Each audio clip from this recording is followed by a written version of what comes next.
జున్ను పాలు ఉన్నాయి. ఓహో, మనం రోజు పాలు ఎంచుకుంటాం కదా, వాళ్ళకి ఏది పిల్ల పెట్టింది, అందుకని వాళ్ళు జున్ను పాలు ఇచ్చారన్నమాట. డాడీ జున్ను చేయమన్నాడు, దానికోసం జున్ను పాలు, మామూలు పాలు, తర్వాత బెల్లం వచ్చి 1/2 లీటర్కి ఎక్కువ ఉంటాయి, లీటర్ తక్కువ ఉండొచ్చు.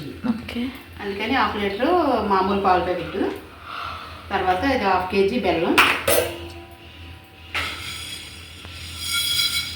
ఇంపార్టెంట్గా కావాల్సినవి మిరియాలు జున్నుకి, తర్వాత మనకి స్మెల్ గురించి వేసుకోవడానికి ఇలాచి. ఫస్ట్ ఇలాచి కుమ్ముదాం.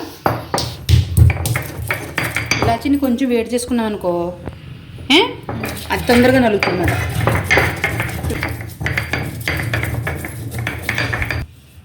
చూడు వేయగానే ఎంతలా పొడి అయిపోయిందో. ఇలాచి ఇలా నలుకొట్టుకొని, అంటే అంత ఫైన్గా అవసరంలా, ఎందుకంటే మళ్ళీ దాన్ని నేను చెక్కతో ఉడకబెట్టేస్తాను. ఫ్లేవర్ కొంచెం మిరియాలు, ఇది కూడా కొంచెం వేడి చేసుకున్నాను, తొందరగా నలుగుతుంది. దగ్గర మిరియాల పొడి ఉంది, ఇలాచి పొడి కూడా ఉంది, కానీ అది ఫైన్గా చేసాం కదా, ఇది కొంచెం బరక చేయాలన్నమాట.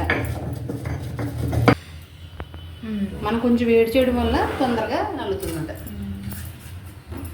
దీంతో వేసేస్తాను డైరెక్ట్గా. దీంట్లో ఫస్ట్ 1/2 కేజీ బెల్లం,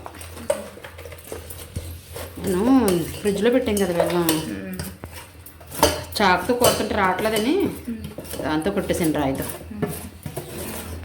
ఓకే, ఇందులో జున్ను పాలు వేసుకుందాం. ఎలా ఉడకబెడతావు అర్థం కాలే.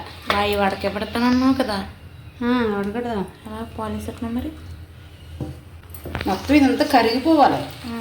కరిగిపోయిన తర్వాత వేరే గిన్నెలోకి చికెన్ పెట్టి ఉడకబెట్టాలి. మరగకూడదు, మరగకూడదు, ఉడుకుతుంది. ఇది పాలులాగా మరగదు, ఇది ఉడికిపోద్ది. డబుల్ బాయిలింగ్ చేయాలన్నమాట ఇది.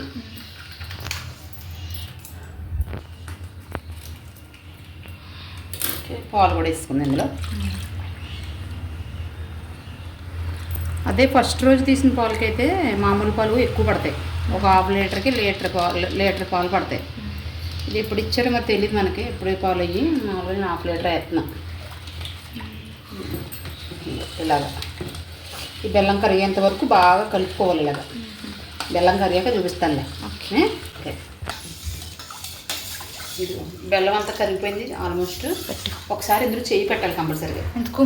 ఎందుకంటే చిన్న చిన్న బెల్లం ముక్కలు ఉన్న తర్వాత మనం మిరియాలు నూరేం కదా, అవి కూడా నలుగుతాయి. ఎదుగు బెల్లం అక్కడక్కడ మనం ఏంటయ్యి ఇదేంటిది ఇలాచి కూడా నలుగుతుంది అన్నమాట. ఇలా అన్నప్పుడు బాగా క్రష్ అయ్యి దాని ఒక ఫ్లేవర్ అనేది దిగుతుంది అన్నమాట. ఓకే, చూడు ఇంకా ఉన్నాయి. బాగా కరిందాక మంచి దగ్గర పెట్టచ్చు. ఇది మొత్తం అంతా కరిగిపోయింది. ఓకే, ఇప్పుడు దీన్ని ఏం చేస్తానంటే నేను ఉంది కదా ఈ గిన్నెగా శుభ్రంగా స్వీట్స్ అయిపోయిందో చూద్దాం. ఫస్ట్ సరిపోయింది. దీన్ని నేను ఇలాగా చిక్కాలు వేసుకొని వడపెట్టేసుకున్నాను.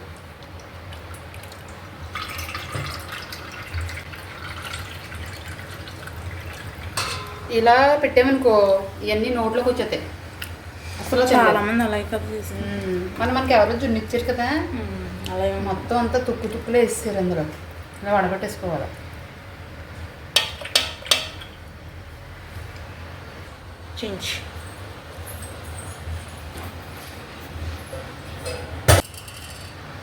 ఇలా పెట్టేసుకోవడం. గిన్నెలో పెట్టినట్టు చూపెడతాను. ఇందులో ఒక 2 గ్లాసులు, పెద్ద గ్లాసుతో 2 గ్లాసులు వాటర్ వేసుకున్నాను. ఈ ప్లేట్ ఉంటుంది కదా కుక్కర్లో పెట్టుకునే ప్లేటు, అది అడుగున వేసుకొని ఇది ఇలా గిన్నెతో ఇలా పెట్టేసుకోవడమే. ఓకేనా? కుక్కర్లో పెట్టుకొని విజిల్ పెట్టకుండా కూడా ఉడికించుకోవచ్చు. నేను గిన్నె ఉంది కదా అని గిన్నెలో పెట్టాను. సరేనా? మూత పెట్టేస్తాను. ఇలాగా ఒక 30 నిమిషాలు అయితే ఉడికిపోదు. మన జున్ను అయితే రెడీ అయిపోయింది. ఒకసారి అది ఉడికిందో లేదో తెలుసుకోండి. కొంచెం ఇలాగ ఒక మన ఫోర్క్ లాంటిది చాకు కానీ ఏదైనా నిలబెట్టుకుంటే చూడండి, ఇలా అసలు అంటుకోలేదు కదా, చక్కగా ఉడికిపోయింది జున్ను. మంచి స్మెల్ వస్తుంది. ఇలాచి వేసాము, మిరియాలు కూడా వేసాం కాబట్టి చాలా బాగా వచ్చింది. అంతే, స్టవ్ ఆఫ్ చేసుకుందాం. యాక్చువల్గా నేనైతే 30 నిమిషాలు అన్నాను, ఇది 22-23 మినిట్స్కి అయిపోయింది. అంతే, ఉడికిపోయిందిగా.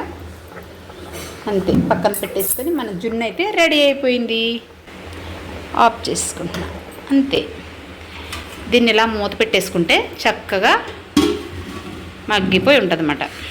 దీన్ని ఇలాగే తినకుండా ఫ్రిడ్జ్లో పెట్టుకొని మనం సర్వ్ చేసుకుంటే సూపర్గా ఉంటుంది. ఓకేనా?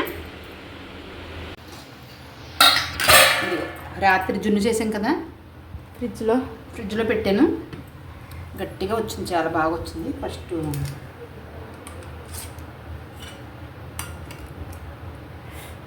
వచ్చింది, ఇప్పుడు మా దీన్ని ఐస్ స్కూపింగ్ చేద్దాం. బాగా వచ్చింది. ఎప్పుడు మీద అంటే పాలు ఆవిడ మంచిగా పూసారన్నమాట. అంటే కాదు, ఏంటది మనం వేసాం కదా ఇలాచీని, మిరియాలు వేసాం కదా, చూడు ఎంత నీట్గా వచ్చినాయో. ఇవన్నీ కూడా ఏమీ తుక్కులా కట్ట లేకుండా లోపల కూడా మనం తినచ్చు, స్పూన్స్ చక్కగా తీసుకుని తినవచ్చు అన్నమాట. చాలా పడిపోద్ది డాడీకి ఇది, డాడీకి పడదాం.